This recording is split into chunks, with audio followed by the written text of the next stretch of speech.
Enjoy. Also after training, or?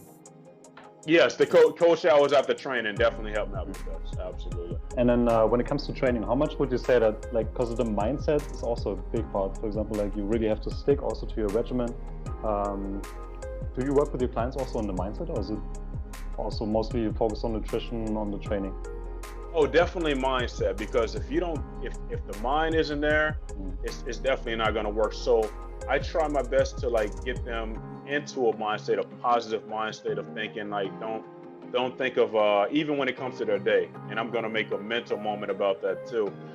Even when it comes to their day, like, I don't look at your day as a busy day, because when you say busy, you dread it. You're like, oh, it's so busy today. Look at it as a productive day to get you where you're going. So even when it comes to the workouts and stuff, like, this is the catalyst to get you into a better version of yourself. So you want to definitely look at it as productivity versus a busy day. So I try to get their mindset on that. I try to let them know that you're like, everybody thinks you're going to go straight up like this when you're like making improvements, but it steadily goes like this. And then you go up as you go, as you get better and better, you go up and you get better. But even the best have cheat days. Even the best fall off and are not motivated all the time. Gold medalists, they fall off and they come back, you know?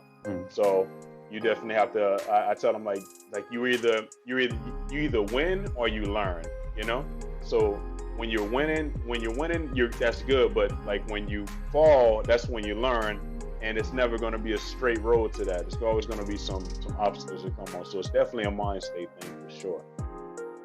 Yeah, definitely, because everybody's going to have some off days. They just inevitably. Absolutely. And then I also saw, because that's the way I reach out to you as well. You're very active on Facebook, right? On social media. I do, yeah, I am. So when did you start with that? I think a lot of people get so uncomfortable with the camera because they feel like millions of people are watching them then and there, and it's like, no, like, a lot of the time it's pre-recorded. If you make mistakes, you can fix them, things of this nature. But even when I try to, I'll do, like, just to break that fear, I would do like Instagram lives or Facebook lives, because, you know, that would give you, it gives you more confidence in, you know, being like underneath a pressure situation, and the more you do it, the better you get at it. So I just like to, you know, I like to help people and share things as I go, and try to make pretty good content as I go with it too. So you try to put out something daily, or? Yeah, I try to put out. I do try to put out something daily. If it's not daily, it's every other day for sure. But if I try to keep myself, I'll never go a week without, you know, posting something or something inspirational, because if at the end of the day, if I touch 2 people out of the posts I made, I've done some good things. If I had somebody come in my instant messenger and say, man, you don't even know how much you helped me. I just had that last week when they were like, you don't even know how much you helped me with like the diet and stuff, and I was just getting so discouraged. But you tell me, like, you come back from your ACL tear and all of this, and it puts you in a bad place. And like, a lot of people see us on YouTube and they see us on Facebook and stuff, and see the end product, but they never see like the struggles that we went through. And I try to remind them that I'm just a normal person, just like you, man. Like, I wasn't born into money or anything of that nature. I'm just somebody who got up, who got tired of going through the rat race, and got motivated and started trying to motivate others. That's all it is. That's awesome. Yeah, there's always a couple of names that always pop up when you're in the Facebook group. So it's usually you, and then Dave Movero. You probably know him as well. Yeah. He's very consistent as well. But that's awesome, man, because the Facebook groups, there's so many people coming every day. There's I think some of them have like 200,000 members or something. So it's really great that there's always people always posting, always helping people out, like you and Dave doing it. That's awesome. Absolutely. Have you ever thought about doing vlogs or something? You know what? Maybe. Yeah, I definitely thought about it. I probably just need to structure it and just get the time. Like I structure the rest of my day and just get some time to start making out some vlogs. I've never done a full day of eating or anything of that nature. And I need to probably get more back on the YouTube scene, because I was there for a little bit. But, you know, situations came. When I got hurt, I kind of fell off of that for a while, but I got back on Facebook and Instagram. But it's been a while since I've been on YouTube, so doing the vlogs, I'll probably need to just touch up on those, try it out. I know keeping it simple is the most important thing in the beginning. Because you want to overload everything and then you have no time for anything else. That's very true. Very true. And but you mentioned you had an injury, ACL, torn ACL. You said something? Yeah, man. Had a definitely ACL tear. Luckily, it's crazy how it happened. I went to it was a trampoline place called Sky Zone in America. Oh man, it was when I bounced off, because I'm good at front flips, back flips, probably saying that on some of my content too. But when I went off the wall, when they're so much stricter, and so it overshot me from the one I was supposed to land on. I landed on the next one, but then my knee hyperextended, and boom, I was out of commission. I was laying there, and the lady was like, "Are you all right?" And I was breathing hard and like not looking at her and like focusing off, and she was like, "You all right?" And then what I did is I took it because it was out of place.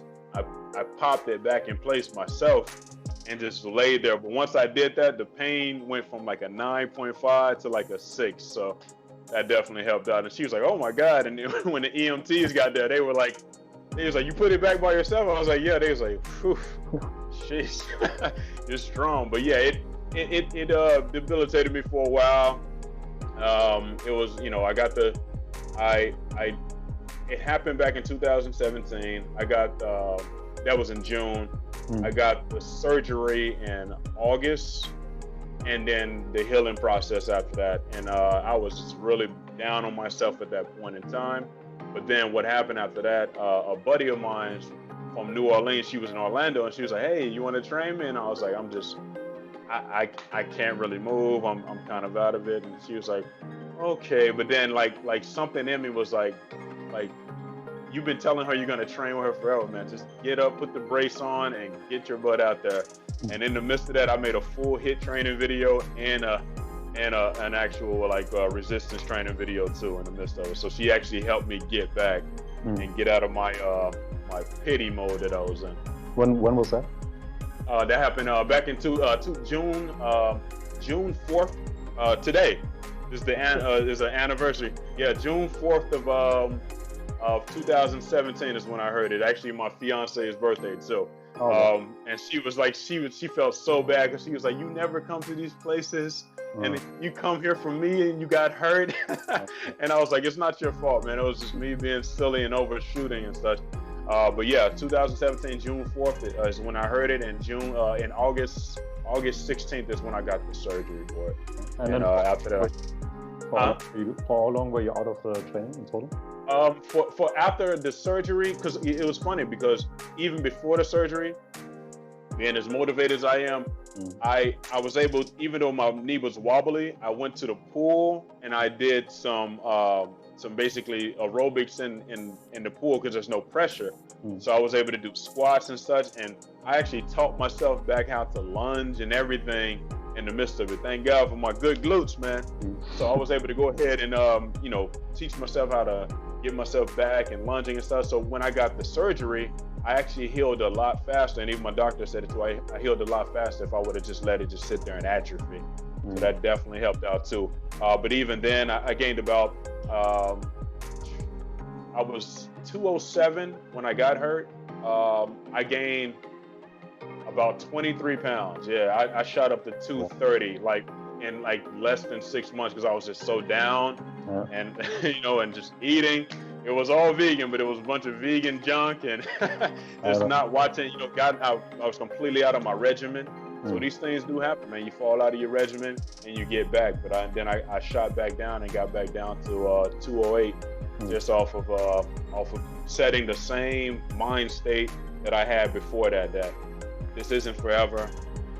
There's gonna be pitfalls. I have to just get up, and there's a lot of people that look to me for advice. I can't just let them down, Yeah, that's a good mindset. That's pretty much the only mindset you can get out of this. Yes, sir. So you went from being 30 pounds, almost 30 pounds, quote unquote overweight. How long did it take you to get back into track after that? To get back on track, to get it back down to that, to about 209, 207, it took me about a good, I would say, 4 months. It took me about 4 months of like really like watching what I eat, intermittent fasting, staying on my regimen. Even though I couldn't work my leg as consistently, I was still able to do, a bunch. I was still able to do like bench press. I was still able to do. My upper body didn't fall off, So, so I was like, and I was slowly getting my I did rehab every day. I rehab every day on my leg, and that's one thing I stay consistent on. I mean, every single day, I did my leg extensions and with my resistance bands. I did everything. And I did about 30 minutes a day, every day, just to get my leg back strong. Flexing it, even when I wasn't using it, trying to flex it and make sure that I'm getting that strength back. And it came back, man, about 4 months. Oh, that's awesome. So now you're back also now can you train squats again? Yeah, definitely. Yeah, I'm back to training squats again. I'm back to deadlifting, everything. Yeah, currently, I don't know how much my max is. I was doing 405 before I got hurt, but I'm back up to about 350 pounds. That's awesome. Yeah, man. So that brings me, because those kind of accidents you cannot prevent, but you can certainly prevent certain injuries in the gym. So what are some of the things that you would teach people when you come to the gym? Because the shoulder is a common shoulder, elbow, wrist. So what are some of the things that you recommend, for example, like your clients, in order to prevent common injuries? I tell them, I try to tell them how important it is, and I mentioned it earlier with the glutes, and so it's so important to have that base, because those are like the best movers when it comes to legs. When it comes to good form, you can't beat good form. I would tell them to set the ego aside, master the weight. Like, if you can't do 20 reps with a weight, then there's no reason to go up after that. You need to master that weight and then go up. That way the body ultimately gets more metabolically used to it and adapts better. So you want to go ahead and do that. And when it comes to like shoulder work, just one that I see all the time that people do, they'll do shoulder presses and they'll be way out here with it. When you should be actually inside, because it doesn't take your shoulder out of this rotation joint. When you're here, over time, it starts to mess with the socket joint, and that's why you see so many people with injuries. I'll tell the client when I first meet them, I'll tell them, I need you to raise your hands for me. And if I see them do this, I know there's probably a shoulder injury in there somewhere. If they can't do this, and they can't raise them back and forth, there's probably a shoulder injury. So I just try to rehabilitate that and help them rehabilitate that, show them exercises that they can do. Definitely want to warm up before you do anything. Never go into the gym cold, because that's always an issue if you don't warm up your joints. And it doesn't have to be a whole bunch of stretching. It doesn't have to be a whole bunch you want to stretch after. You definitely want to just warm up, get on the treadmill for a little bit, about 10 minutes to warm up your joints, or an elliptical, or a stationary bike. You want to do like, external rotation when it comes to like warming up the shoulder socket. Warm up your knees, because these are the ones that they take the most damage. The knees and the shoulders take the most damage. So I definitely tell people to warm up. And I always have a 5-minute routine, even when I'm training clients. 5-minute routine, no matter what.